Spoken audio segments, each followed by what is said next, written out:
Homilia diária, quinta-feira, 1º de fevereiro de 2018. Olá, minha família de oração. Vamos agora refletir a liturgia de hoje. Mas antes eu queria uma oração abençoando os nossos inimigos. Ó Pai, que mérito terei eu se apenas amar a quem me ama? Qual será a minha recompensa se somente fizer o bem a quem me agrada? Ó Jesus, eu tomo hoje uma decisão, abençoar os meus inimigos. Eu devolvo com as mais ricas bênçãos todo o mal que me fazes ou fizeram, prejudicando de alguma maneira a mim ou aqueles a quem eu amo. Abro mão de todo desejo consciente ou até mesmo inconsciente de vingança. Arrependimento que estou das pragas e maldições que um dia eu lancei. Ajude-me, Jesus, a devolver com bênçãos o mal que me fazes, a transformar em perdão o ódio que me sentem de mim e a rezar com amor pelos meus ofensores. Longe de mim, Senhor, longe de mim querer devolver na mesma moeda. O Senhor me ensinou a perdoar. Perdoando, eu tenho saúde. Não perdoando, eu fico enfermo, abatido, fico triste, não prospero. Impeço as bênçãos do Senhor na minha vida. Quem tem inveja e ciúme de mim, seja abençoado. Quem me caluniou e difamou, seja abençoado. Quem vigia a minha vida e vem me visitar com segundas intenções, seja abençoado.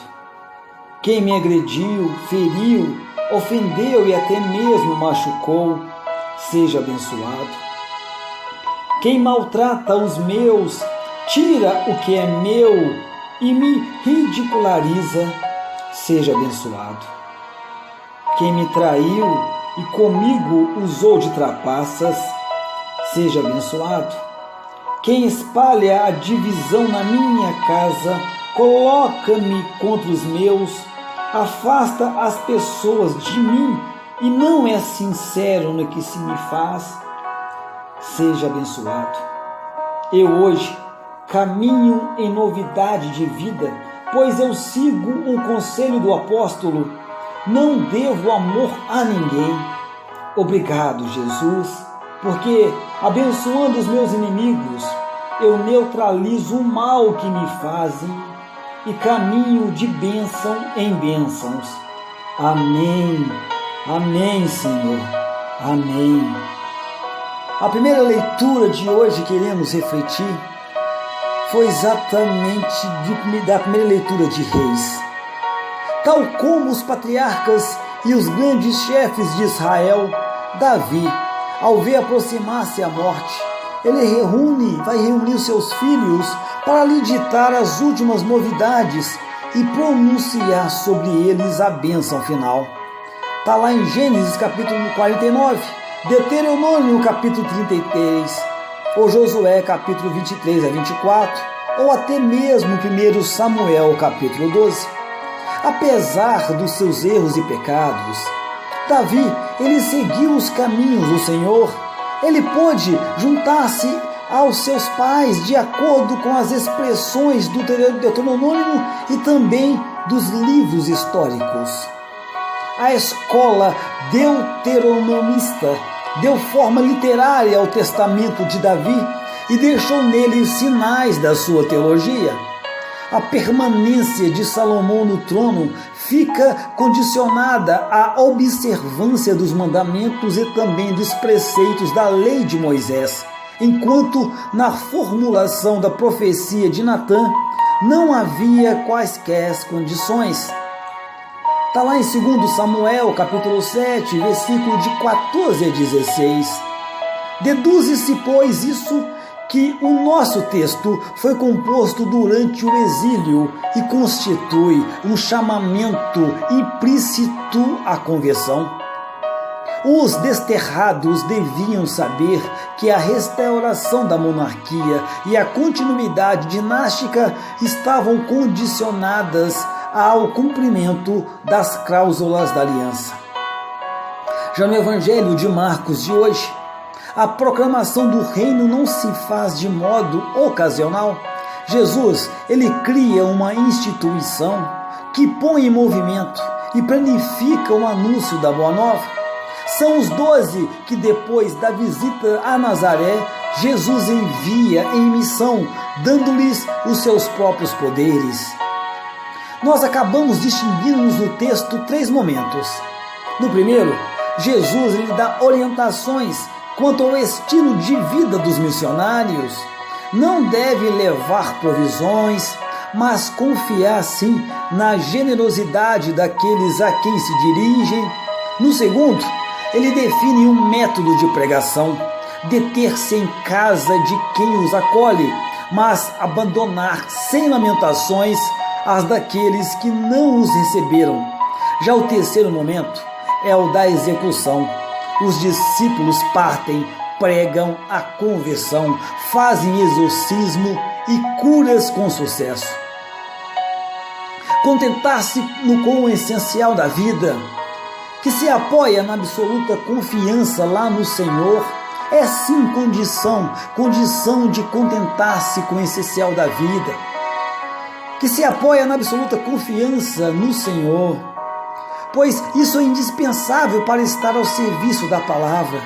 Isso tem a ver com cada um dos missionários, mas também com a própria igreja, que não só há de ser igreja dos pobres, mas também igreja pobre. Meditação. Davi, antes de dar ao filho Salomão orientações sobre o modo de tratar os inimigos do reino, recomenda-lhe a obediência fiel aos preceitos da lei, única condição para o sucesso de qualquer empresa em que se venha a meter. No mundo em que pretendem organizar-se como se Deus não existisse, nós, católicos, crentes, confiantes, há de fazer-se eco desta advertência de Davi a Salomão. No mundo que muitas vezes de abundância é facílimo para os próprios católicos esquecerem de quê? Do essencial. A pressão dos média também pode levar-nos a orientar a nossa vida pelos lugares como uns em voga, ou deixar-nos guiar por sondagens televisivas quando ordenamos a nossa escala de valores. Pois bem diferentes são os parâmetros propostos pelas leituras de hoje. Escutamos as recomendações de Davi a Salomão, mas também Jesus, no Evangelho, manda a seus discípulos dispensar coisas que nos parecem indispensáveis. Nas suas viagens, missionários hão de levar nem pão, nem alforgue, nem dinheiro no cinto. Podem ir calçado com sandálias, mas não devem levar 2 túnicas. É verdade que nós precisamos de alimentação e de umas tantas coisas para sobrevivermos. É verdade que a saúde, a família, o trabalho são importantes, mas nada disso há de ser sobrepor a Deus, não pode sobrepor a nosso Deus maravilhoso, não. Nada disso há de sobrepor ao reino e também à missão que nele nos é confiada. Nada disso é condição indispensável para ser discípulos do Senhor ou para o servir.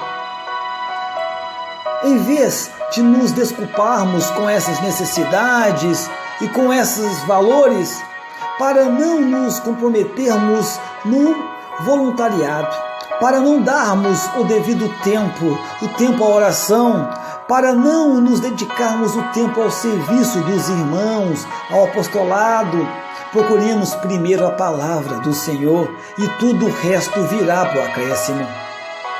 O valor do homem não está em ter muito, mas no ser, e o ser do homem é tanto mais perfeito, quanto mais ele vai experimentando que só Deus basta e vive na sua intimidade. Procurai primeiro o reino dos céus e tudo o resto vos será dado por acréscimo. Está lá em Mateus capítulo 6, versículo 33. Este ensinamento de Jesus torna-se eficaz quando ele é testemunhado com a vida, quando um cristão demonstra com sua existência que se torna cada vez mais uma pessoa humana, prescindindo de tantos bens que os homens consideram indispensáveis. Se esse cristão for também religioso, for missionário, o absoluto de Deus, o desapego dos bens e a confiança na providência divina, não só devem ser realidades, mas também aparecer como tais aos olhos dos outros cristãos. Se assim não for, o religioso, o missionário, pode tornar-se contra-testemunho. E também não basta o testemunho pessoal deste ou daquele religioso, deste ou daquele missionário. É indispensável o testemunho, o comunitário, o testemunho das próprias comunidades eclesiais. Oração. Ó Senhor, quando eu devo partir em missão, faço uma lista de muitas coisas a levar, porque as julgo necessárias. Hoje, tu confundis-me, me deixa confuso. Apresenta-me uma lista do que eu não devo levar. Eu sei que não queres ser desmazelado, mas apenas ensinar-me que não devo preocupar-me com demasias nas coisas, para não esquecer confiança em ti, ó Pai. Além disso, se aqueles a quem me envias me visse essencialmente preocupado comigo mesmo, a minha pregação seria um contra-testemunho. Se me vissem utilizar meios poderosos, poderia tornar-se menos visível o poder da tua graça. Por isso, ó Pai, te peço, afasta de mim a tentação de pôr a segurança da minha vida e o êxito da minha missão nas coisas ou nos meios a utilizar. Que eu me abra a Ti com o coração cada vez mais livre. Amém.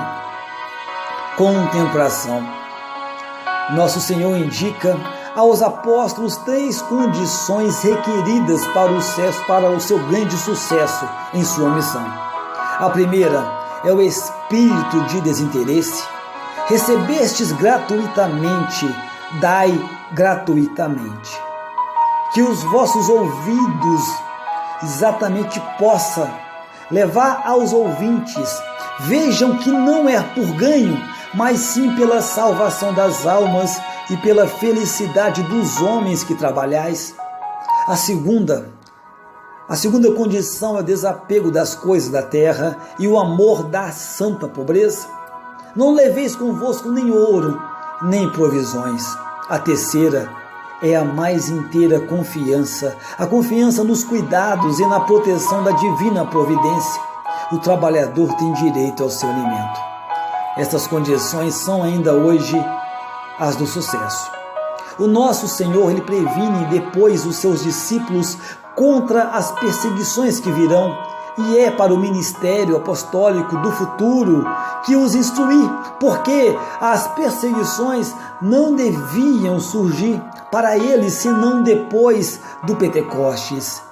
Envie-os, diz-lhes, como cordeiros para o meio de lobos. Sede simples como as pombas, pela vossa doçura e pela vossa caridade, mas também sedes prudentes como serpentes, para evitardes as armadilhas que vos serão armadas. Não vos inquieteis com o que tereis de responder. Se vos conduzirem diante dos juízes, o Espírito Santo assiste-vos. Não, jamais enfrenteis temerariamente a perseguição. Fugi antes para outra cidade. As perseguições não devem, aliás, assustar-nos. Elas hão de preparar-nos para uma recompensa incomparável. Quem perseverar será salvo, e em recompensa de sofrimentos passageiros receberá a eterna felicidade lá dos céus e um peso imenso de glória. Oh glória, Senhor, louvado seja. Vamos hoje, em ação de graças, repetir frequentemente e viver hoje a palavra.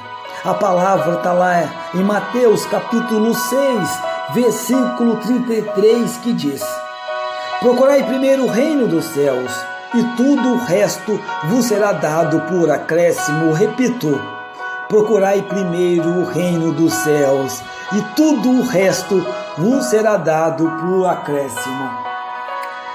Saúde e paz, e que Deus te abençoe. Meu amado, minha amada, nunca, jamais se esqueça. Deus ama muito, muito, muitíssimo você.